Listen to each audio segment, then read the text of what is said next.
hazme caso y deja ya tu diario, tu café. Escúchame bien, tengo algo importante que decirte. Hace tiempo que ya no me apagas por la piel. Este fuego cruel que me quema dentro, y como debes suponer, siempre hay alguien esperando tu turno y él llegó. Nunca supe cómo, solo sé que sucedió.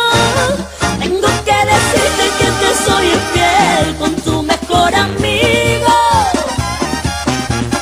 Que si estoy contigo no siento lo mismo que siento con él. No, no, no, no, no.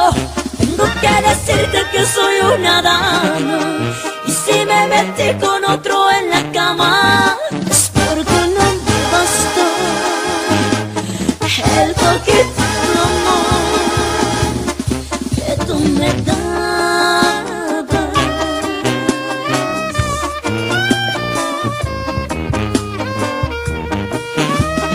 Siempre hay alguien esperando tu turno y él llegó. Y nunca supe cómo, solo sé que sucedió. Tengo que decirte que te soy infiel con tu mejor amigo. Y si estoy contigo no siento lo mismo que siento con él. No, no, no, no, no, no.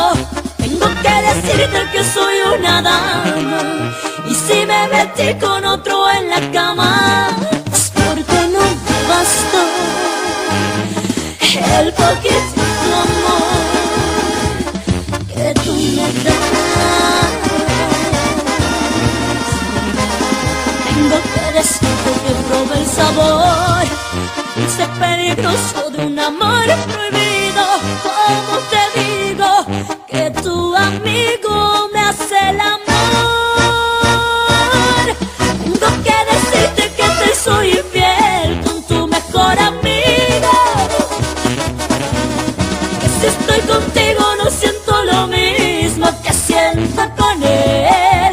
No, no, no, no, no, no. Tengo que decirte que soy una dama,